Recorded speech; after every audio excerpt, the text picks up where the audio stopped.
My sister's face is the first thing I see every morning. Not in a dream, not in a memory, but in a photograph, a 5x7 print in a walnut frame I carved myself, sitting on the windowsill of my apartment in Philadelphia, where the light hits it at dawn and makes her eyes look alive. Ruth's eyes, my eyes. The same eyes, separated by 4 to 2 years and 6 feet of Pennsylvania clay. I took that photograph. Not in 1983, when she was 16 and breathing and planning to meet a boy under a covered bridge. I took it in 2025, sitting in a cornfield where our father buried her, holding the last picture she ever touched against my own face so that her gaze would look through mine and see, finally, the world she never got to grow old enough to hate. Welcome to Little Bunny Stories. If you're new here, my name is Ellie. I'm 56 years old, I'm a retired forensic photographer, and I'm going to tell you about the picture that solved a murder and didn't solve anything at all. Before we start, hit that subscribe button. Not for me. For every sister who looked in a mirror and saw a ghost looking back. For every girl who was told that silence was God's will and learned, too late, that God had nothing to do with it. Here's my story. We were born in Lancaster County, Pennsylvania, in the spring of 1967, Ruth first by 7 minutes, though she always said it was closer to 10 and I was just too stubborn to let her lead. We were identical twins, the only children of Bishop Amos Vance and his wife, Rebecca, members of the Old Order Amish, the kind of Amish that doesn't allow phones or electricity or photographs of people, because a graven image is a graven image, and vanity is the devil's doorway. I didn't know I was supposed to be a doorway. I thought I was a girl. I thought Ruth and I were girls, 2 of them, separate and whole, with our own thoughts and our own secrets, and our own small rebellions that didn't feel like sin until someone told us they were. We grew up on a dairy farm that had been in our father's family for 4 generations. The house was white clapboard, the barn was red, the fields were green in summer and gold in fall and white in winter, and the rhythm of our days was set by milking schedules and planting seasons, and the 3-hour church services every other Sunday in someone's home, where the men sat on one side and the women on the other, and the sermons were in German, a language I understood but never felt in my chest the way I felt English, which Ruth and I spoke in whispers after dark, making up stories about the world beyond the fence line. The world beyond the fence line was a mile away, on the paved road that ran past our mailbox. Cars drove past every day, black cars, blue cars, trucks with advertisements on their sides, buses full of tourists who pointed cameras at our laundry lines and our horse-drawn buggies and our faces, which we were taught to lower because the Englishers were curious about us the way children are curious about animals in a zoo. They wanted to look. They didn't want to know. Ruth was different. Ruth wanted to know. She was the brave one, though she'd have said she was just the bored one. At 12, she sneaked a transistor radio from a tourist's parked car and hid it in the hayloft, where we'd listen to pop music after chores, static and top 40 bleeding through the wooden slats while our father preached about humility in the barn below. At 13, she found a discarded newspaper in the ditch and read it cover to cover, stories about a president named Reagan and a disease called AIDS and a place called Poland where people were fighting for something called solidarity. There's a whole world out there, Ellie, she'd say, lying on her back in the hay, the radio playing something by Madonna that our father would have called the devil's trumpet. And we're missing all of it. We're not missing it, I'd say, because I was the careful one, the obedient one, the one who believed that our father's rules were God's rules and that questioning them was the first step toward a darkness I couldn't name. We're choosing something better. Are we? Ruth would roll onto her side, her face inches from mine, our identical noses almost touching. Or are we just scared? I didn't have an answer. I still don't. The photographer came in September of 1983. His name was David. I learned this later from his byline, from the magazine article that ran 6 months after Ruth disappeared, from the police report I finally obtained in 1995. But to us, he was just the man with the camera, one of dozens who came every fall to photograph the harvest, the buggies, the quilts, the simple life that city people paid money to see in glossy magazines. He was different, though. Ruth noticed first. She always noticed first. He doesn't point his camera at us, she said, watching him from the kitchen window as he photographed our father's barn, the angle of the light, the texture of the wood. He waits. He asks permission. He looks at things the way we look at things, like they matter. I didn't see the difference, but Ruth did, and that was enough. They talked for the first time at the produce stand our mother ran by the road. Ruth was selling tomatoes, and David was buying apples, and somehow, I don't know how, I wasn't there, Ruth told me later. Breathless in the dark of our shared bedroom, somehow they talked for 20 minutes, about light, about shadow, about the way a photograph can tell a truth that words can't reach. He gave me this, Ruth whispered that night, pressing something into my hand under the covers. It was a photograph, small, 4 by 6, printed on paper that felt expensive. A covered bridge in autumn, maple leaves burning red against white wood, a stream running underneath like a secret. On the back, in blue ink, a single sentence. When you're ready, I'll be here. What does it mean? I asked. It means, Ruth said, and her voice was different than I'd ever heard it, not afraid, not excited, but something else, something that sounded like the moment before a bird decides to fly. It means someone sees me. Really sees me. Not as a curiosity, not as a daughter, as a person. I should have told someone, I know that now. I should have told our mother, who might have understood, who might have helped. I should have told the deacon, who might have intervened before things went too far. I should have told our father no, I couldn't have told our father. Because I knew, even at 13, what our father was capable of when his authority was questioned. I knew because I'd seen it. The winter before, a boy named Samuel had been caught with a harmonica, a simple mouth harp, nothing sinful, just music. Our father had called him before the congregation, had made him kneel while the bishop preached about the corruption of the world creeping into our hearts. Samuel had been shunned for 6 weeks. No one could speak to him, eat with him, acknowledge his existence. His family had moved to Ohio by spring. That was for a harmonica. What would our father do for a sister who planned to leave? For a daughter who'd touched the hand of an English man? For a twin who'd chosen the world over the only life she'd ever known? I didn't want to find out, so I said nothing. I held Ruth's secret like I held her hand, tight, desperate, hoping that if I squeezed hard enough I could keep her from slipping away. She disappeared on October 14, 1983, a Friday. I woke up at 5 a.m. for milking, as always, and her side of the bed was empty. The quilt was folded back, the pillow still held the dent of her head, but Ruth was gone. I checked the barn, the outhouse, the produce stand. I walked to the covered bridge, a 3-mile hike in the dark, my heart pounding with every step, praying that I'd find her there, waiting, alive, ready to explain that she just needed air, needed space, needed a moment away from our father's voice.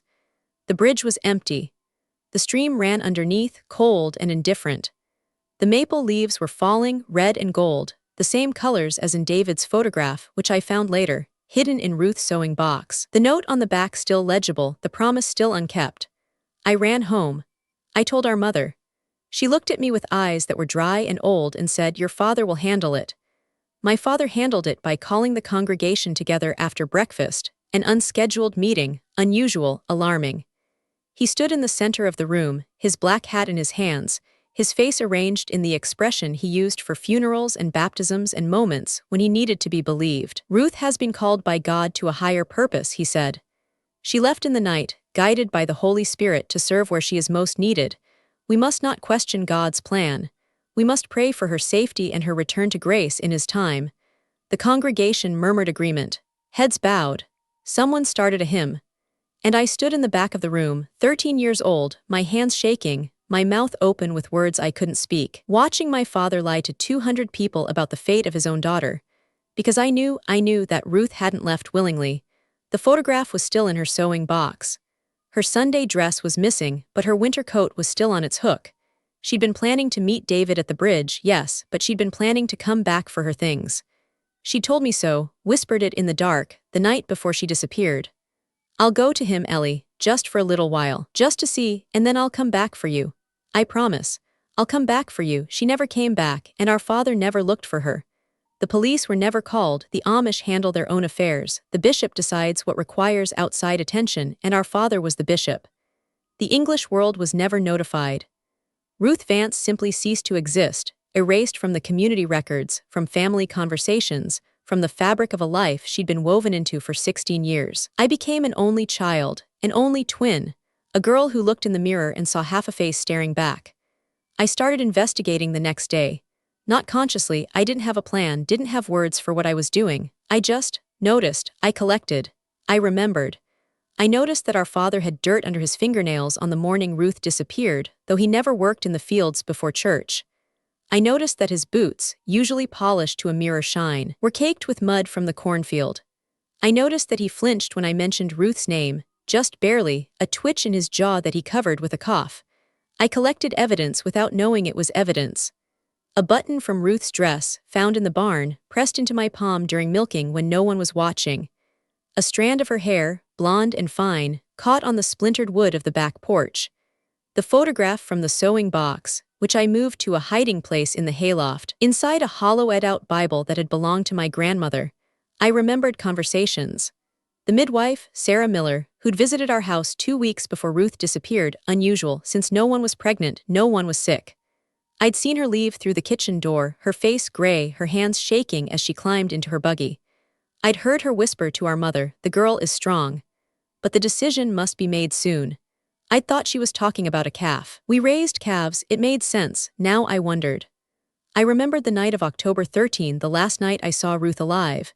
We'd stayed up late, whispering under the covers, planning her escape. She was going to meet David at the bridge at midnight. He'd have a car waiting.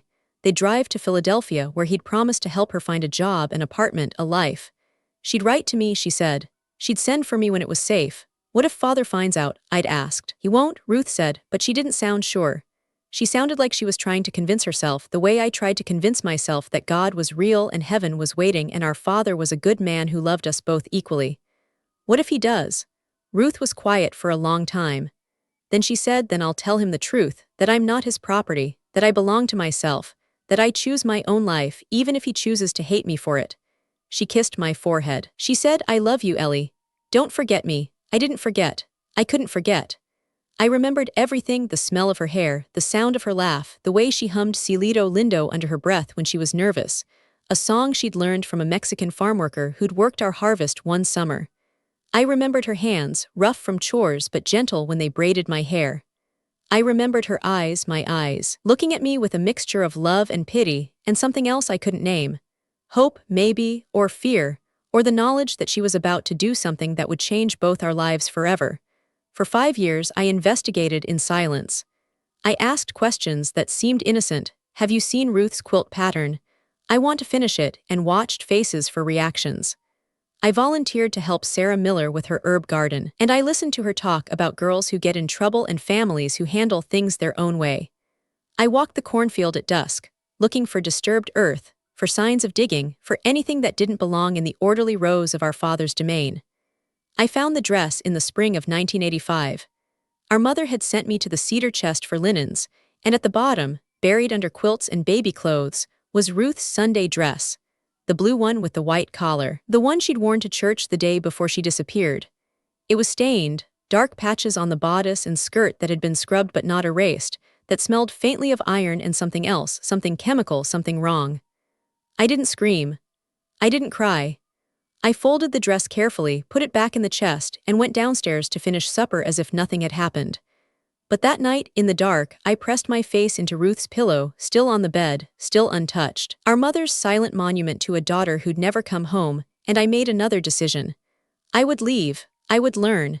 I would become someone who could find what had been hidden, see what had been obscured, prove what had been denied. And then I would come back. Not for revenge, I didn't know what revenge looked like then. For truth. For Ruth. For the photograph that was still hidden in the hayloft Bible, its promise still unkept, its bridge still waiting for someone who would never cross it. I left on my 18th birthday. Not in the night like Ruth, I walked out the front door in broad daylight, carrying a small bag with my clothes, my hidden savings from selling eggs at the produce stand, and the photograph from the hayloft Bible. Our mother watched from the kitchen window. Our father was in the barn. He didn't come out to say goodbye. He didn't come out at all. I went to Philadelphia. I found David, or what was left of him. He'd left National Geographic in 1985, haunted by Ruth's disappearance, by the police's refusal to investigate, by the Amish community's wall of silence that no English authority could penetrate. He was working as a wedding photographer in the suburbs, drinking too much, talking too fast, his eyes darting away whenever I mentioned Ruth's name. I waited at the bridge, he said, the first time we met, in a diner that smelled like grease and regret. I waited until dawn. She never came. I went to the farm the next day, and your father told me she'd been called away by God. He told me to leave, that my presence was disrupting the community. I called the police, but they said it was an internal matter, religious freedom, nothing they could do. I called the FBI, but they said there was no evidence of a crime. I called newspapers, but no one cared about one Amish girl who might have run away. She didn't run away, I said. I know that now. He looked at me, really looked at me, the way he'd looked at Ruth, seeing the person behind the plain dress and the lowered eyes. You have her face. Exactly her face. It's hard to look at you. Then don't, I said. Just tell me everything you remember, every word she said, every plan you made, every detail that might help me find her, he told me. It wasn't much, 3 weeks of secret meetings, of stolen conversations, of a connection built on curiosity and loneliness, and the kind of hope that only exists before the world teaches you better. He'd given her the photograph on their last meeting, the day before she disappeared. He'd promised to wait at the bridge at midnight. He'd promised to take her anywhere she wanted to go. She wanted to go to New York, he said. She wanted to see the Statue of Liberty. She wanted to eat pizza from a street vendor. She wanted to be free. I didn't cry. I'd learned not to cry. I thanked David for his time. I gave him my phone number, a number at a shelter, since I didn't have an apartment yet, and I went back to the city to build a life that would eventually let me build a case. I became a photographer. Not an artist like David. I didn't have his eye, his patience, his ability to find beauty in ordinary things. I became a forensic photographer, the kind who documents crime scenes, who photographs bodies, who turns violence into evidence that can be presented in court. I got my GED. I worked nights at a convenience store, days at a photo lab, weekends at a morgue, not glamorous, not easy, but necessary. I learned to use a camera the way a surgeon uses a scalpel, precisely, dispassionately, with the understanding that what I was capturing was truth, not art. I learned to photograph blood spatter patterns, ligature marks, decomposition stages, the 1,000 ways a human body can be damaged and still tell a story. I joined the Philadelphia Police Department in 1995. By 2000, I was the lead forensic photographer for the Homicide Division. By 2010, I'd testified in over 100 trials, helped identify dozens of Jane Does, trained a generation of younger photographers in the ethics and techniques of documenting death, and in all that time, I never stopped looking for Ruth. I requested police reports, denied, no jurisdiction, no evidence of a crime. I contacted the Lancaster County coroner, told that no unidentified remains matching Ruth's description had ever been found. I hired a private investigator in 2002. He spent 6 months and $8,000 of my savings and found nothing, or at least nothing he could prove. Our father died in 1999. Heart failure, sudden, the way these things happen to men who carry secrets like stones in their pockets. Our mother died in 2010. Dementia, the slow kind, the kind that takes your memories one by one until there's nothing left but the habit of breathing. She never spoke Ruth's name in my presence, not once in the 27 years between Ruth's disappearance and her own death. The last time I visited her, in the nursing home where the English world had finally claimed her, she looked at me with eyes that were clear for a moment and said, "You have your sister's face." Then the clouds came back, and she asked for tea, and Ruth was gone again. I retired in 2020. Not because I wanted to, because my hands were starting to shake, because the long hours in darkrooms had damaged my eyes, because the department had younger photographers who could do the work faster and cheaper. I moved into a small apartment in Center City, filled it with plants I couldn't keep alive and photographs I couldn't stop taking, street scenes, mostly, the anonymous faces of a city that didn't know my name or my history. And I waited. Not for a miracle. For the ground to shift. For someone to dig where they weren't supposed to dig. For the earth to finally give up what it had been hiding for 40 years. It happened in March of 2025. The call came from Detective Carla Ruiz, a former colleague from my homicide days who'd moved to Lancaster County after her divorce. She was working cold cases now, unsolved mysteries, the kind of work that requires patience and a tolerance for dead ends. "Ellie," she said, and her voice was careful, the way we both learned to be careful when we had bad news to deliver. "There's something you need to see." A developer had bought our family's farm, my family's farm, though I'd never inherited anything, never been acknowledged in any will, never existed in the legal records of the Vance family. The developer planned to build a shopping center, a strip mall with a grocery store, and a pharmacy and a fast food restaurant, the kind of development that was slowly erasing the farmland of Lancaster County, one field at a time. The excavation had started on a Monday. By Wednesday, they'd found bones. I drove to Lancaster that night. I didn't pack a bag, didn't tell anyone where I was going, didn't think about what I was driving toward. I just drove 2 hours through darkness, my hands gripping the wheel so hard my knuckles turned white, my heart pounding a rhythm that sounded like Ruth's name. Carla met me at the site. It was fenced off, lit by construction lights, the kind of scene I'd photographed 1,000 times: yellow tape, police cars, forensic vans, the quiet industry of death being investigated. The cornfield was gone, plowed under, the earth exposed in neat trenches that looked like surgical scars. Where? I asked. Carla pointed. A section near the back of the property, close to the tree line, where our father had always claimed the drainage was bad. Where nothing grew well, where he'd told us not to play because the ground was soft. Soft, yes, I supposed it was. The remains are partial, Carla said, skeletonized, obviously. The coroner estimates they've been there 40 years, maybe more. Adult female, approximately 16 years old at time of death, positioned. She paused, looked at me, looked away. Positioned in a fetal posture. No coffin. No shroud, just placed in the earth. I nodded. I didn't trust myself to speak. There's something else, Carla said. Something the forensic tech found in the soil near the remains. I think you should see it before anyone else does. She led me to the evidence tent, a temporary structure of canvas and poles that flapped in the March wind. Inside, on a stainless steel table, under the harsh glow of portable lights, was a plastic evidence bag. Inside the bag, protected by 40 years of Pennsylvania clay, was a photograph, a covered bridge in autumn. Maple leaves burning red against white wood, a stream running underneath like a secret. On the back, the blue ink had faded but was still legible. When you're ready, I'll be here. I looked at that photograph for a long time. I looked at the bridge, the leaves, the stream. I looked at the handwriting, David's handwriting, young and hopeful, written to a girl who'd never made it to their meeting. I looked at the plastic bag, the evidence label, the clinical documentation of something that had been, until this moment, only memory and suspicion and the desperate hope that I was wrong about what had happened to my sister. I wasn't wrong. I handed the bag back to Carla.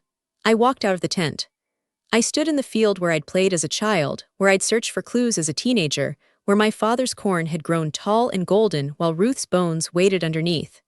And I made a sound. Not a scream, not a cry. Something else, something that came from a place deeper than grief or anger or the need for justice. Something that sounded like a door finally opening after 42 years of being locked. The DNA test took 3 weeks. I spent them in a hotel in Lancaster, walking the streets of my childhood, avoiding the places I recognized, seeking out the places I didn't. I ate at diners where no one knew my name. I photographed the covered bridge, the real one, not the image in the photograph, at dawn and dusk and midnight, trying to capture what Ruth had seen, what had made her believe that crossing it would lead to freedom. The results came on a Tuesday. Positive, the remains were Ruth's.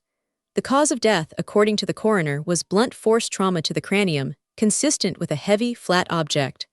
A shovel, perhaps, or a hoe, or the broad side of an axe handle, the kind our father kept sharpened in the barn. The case was officially a homicide, but there was no one to charge. Our father was dead. Our mother was dead. The community would close ranks as they'd always closed ranks, protecting their own against the English justice system they didn't recognize and didn't respect. There might be an arrest, some distant cousin, some convenient scapegoat, but the truth would stay buried, as Ruth had stayed buried, as the photograph had stayed buried, as everything important in that community stayed buried until someone with a backhoe decided to dig. I could have accepted this. I could have taken the remains, arranged a funeral, buried Ruth properly in a cemetery with a headstone and flowers, and the dignity she'd been denied in life. I could have written a book, given interviews, become the Amish twin murder story that true crime podcasts love, the mystery, the tragedy, picturesque setting that makes horror palatable for suburban listeners. I didn't do any of that. I did something worse. I did something that would hurt them more than prison, more than exposure, more than any criminal charge that could be brought against a dead man or a silent community. I made them look. I called a photographer. Not David, he died in 2018, liver failure, the slow suicide of a man who never forgave himself for not waiting longer at the bridge. I called someone else. Marcus Chen, arguably the most famous portrait photographer in America, a man whose work hung in the Met and the Tate and the private collections of billionaires who paid 7 figures for the privilege of owning a moment someone else had seen. I'd met Marcus once, in 2015, at a gallery opening where my forensic work was being exhibited as part of a series on the aesthetics of evidence. He'd looked at my photographs, a blood spatter pattern that looked like a butterfly, a decomposition stain that resembled a map of South America, and he'd said, "You have an eye for the thing beneath the thing. Most forensic photographers just document, you see." I dismissed the compliment. I didn't see art in death. I saw truth. But now, standing in a cornfield that was no longer a cornfield, holding a photograph that was no longer a promise, I needed someone who could see what I couldn't say. I told Marcus everything: the twin, the disappearance, the 4 to 2 years of silence, the bones in the earth, the photograph in the plastic bag. I told him what I wanted, not a portrait of me, not exactly. A portrait of Ruth, seen through me, in the place where she died, holding the last thing she'd touched before she died. "You want me to photograph a ghost," Marcus said. "I want you to photograph justice," I said. "The only kind I can have." He came to Lancaster in April when the trees were budding and the fields were being planted with new corn, covering the disturbed earth with fresh green life. He brought a large format camera, the kind that uses film, the kind that requires patience and precision, and an understanding that some images can't be rushed. We worked for 3 days. Marcus set up his camera in the field, near the spot where Ruth had been found, and he photographed me in my Amish dress, not a costume, but my actual dress, the one I'd kept for 40 years, the blue one with the white collar that I'd worn to church the Sunday after Ruth disappeared, the last time our father had looked at me with anything resembling approval. I sat in the dirt. I held the photograph, the original, released from evidence after the trial that would never happen, preserved now in an archival sleeve that Marcus had provided. I positioned it in front of my face so that Ruth's bridge, Ruth's leaves, Ruth's stream covered my features. And I looked through the image, through the plastic, through the 4 to 2 years that separated us, directly into Marcus's lens. "Don't smile," Marcus said. "Don't cry, don't do anything. Just be." I was. For the first time in 4 to 2 years, I was exactly what I was. A woman holding her sister's last hope against her own face, in the place where that hope had been murdered and buried and forgotten. Marcus took one photograph. One. With a large format camera, you don't shoot hundreds of frames and choose the best. You wait for the light, you wait for the moment, you expose one sheet of film and you trust that what you've captured is true. It was. The photograph was titled Ruth, 1983. It was exhibited at the Museum of Modern Art in New York in September of 2025, as part of a retrospective on Marcus Chen's work. The museum didn't know the full story when they accepted it. They knew it was a portrait of a woman exploring her Amish heritage, which was technically true. They didn't know about the bones. They didn't know about the murder. They didn't know that the face in the photograph wasn't mine but my sister's, looking through me like a window. The exhibition opened on a Friday. By Saturday, someone had recognized me, an English journalist who'd covered my forensic work in Philadelphia, who remembered my name, who did 5 minutes of research and found the Lancaster County coroner report. By Sunday, the story was everywhere. Amish bishop murdered daughter, buried her in cornfield, twin reveals 4 decades later. The photograph that solved a murder, how one image exposed a community's darkest secret. Ruth Vance, the girl the Amish erased, and the sister who wouldn't forget. The Amish community couldn't sue. They don't use the English courts for such matters. They couldn't demand the photograph be removed. They had no standing, no legal representation, no mechanism for challenging the secular world's decisions. They could only watch in silence as their story, their shame, their secret, their carefully maintained illusion of holiness, was displayed on the walls of one of the most famous museums in the world, alongside Picasso's and Warhol's and the collected works of artists who'd never had to hide a sister in a cornfield. The bishop, the new bishop, our father's successor, issued a statement through an English intermediary. "The Vance family has suffered a great tragedy. We pray for healing and forgiveness. We ask that the English media respect our privacy and our faith." I didn't respond. I didn't need to. The photograph was my response. The title was my response. Ruth, 1983, not Ellie, 2025, not Portrait of a Survivor, but my sister's name and the year she died, preserved in silver halide and museum glass for anyone to see forever. Marcus offered to split the proceeds from the print sales. I refused. I didn't want money. I wanted something that couldn't be bought. The knowledge that every time someone walked into that gallery, every time they read the placard, every time they looked at my face obscured by my sister's last hope, they would know that Ruth existed, that she mattered, that she was more than a cautionary tale, more than a statistic, more than a girl who disappeared into God's mysterious plan. She was Ruth. She was 16. She wanted to see the Statue of Liberty and eat pizza from a street vendor and be free, and she was killed by her own father for wanting those things. I visit the bridge every autumn, not because I'm sentimental, I'm not. Because it's the only place where Ruth and I ever shared a dream, even if she was the only one who made it there. I sit on the bank of the stream, I set up my camera, a simple digital, nothing like Marcus's larger format, just something to record the light, and I photograph the bridge from the same angle as David's picture. Every year it's different. Some years the leaves are early, burning red by mid-September.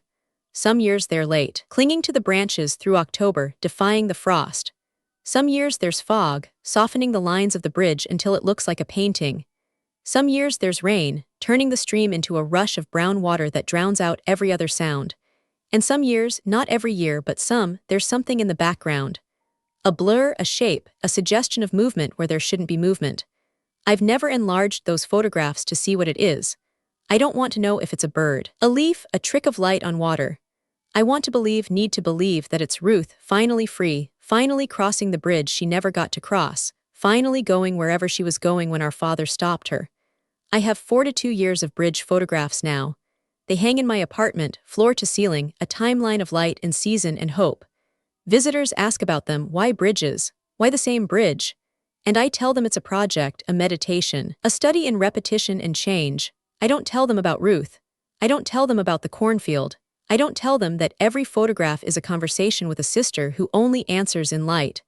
I'm Alina Vance. I'm 56 years old.